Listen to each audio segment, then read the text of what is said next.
Hi, and welcome to another short activity that I have for you. We are going to be doing some string painting. I've got a couple of examples here of what I've managed to mash together with the resources I have in the house. Okay, I have another little helper here which you might recognise from one of my previous videos, and she's busting to get involved in getting on some of this action here. So to do the string painting, what you're going to need, of course, clues in the name, you're going to need some string. Okay, your string needs to be roughly this length, maybe I'd say 18 inches. It's not an exact science. Maybe experiment with different lengths of string and see what happens. You're going to need some paint. I'm using some Crayola washable paints here, and I've made some mixes in here, as you can see. So I've mixed 50% paint to 50% water, so 50-50, so half and half of each, and it gives it a nice runny consistency. You're also going to need a book that you don't mind getting paint on or ruining, because you will get paint everywhere. Are you okay, sweetheart? Yes, yeah, it's exciting, isn't it? Yes. So to do this, really quick, really easy, right, we're going to lay a piece of paper, A4 paper. This is just normal printing paper out of the printer, and we fold it in half, and we put it in the centre of the book like so. Okay, like that. And then we take the paint on the string.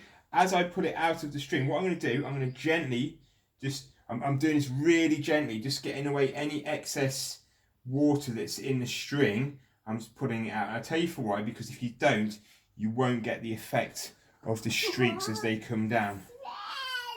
Right, you ready, Edith? Edith, can you do me a favour? Could you just hold that down for me?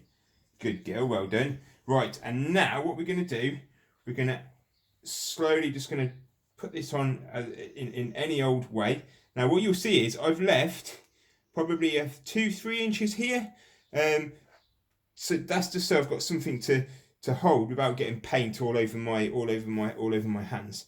And then gently we shut the book, gently. We don't put too much pressure on, Edith. That's enough, good girl. So just slightly tap it, put it on the edge of the book. You don't need to hold this down. If you've got a big enough book, you won't need to put too much pressure holding it down.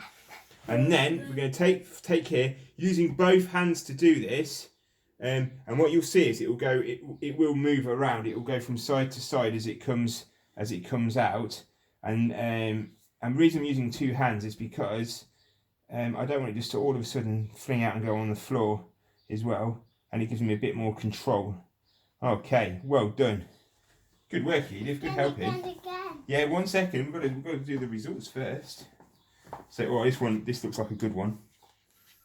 You can tell straight away when you've got that mark that it's going to be reasonably good. And he opens it up and look at that, magnificent. And when that's dry, what you can see, look at that, magnificent. Yeah. When that's dry, you can go over multiple times. This isn't the best example, I'm going to be honest, because I did this when it was still quite wet. But you can have a go, Edith. But that's the activity. That's the short uplift activity that I have for you today. Do this at home with other members of your household.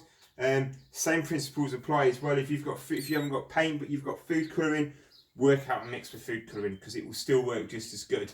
And I think in all of my videos I've tried to give a couple of examples and different ways of using resources that you have in the house. Other than that, stay safe, be careful, and have fun.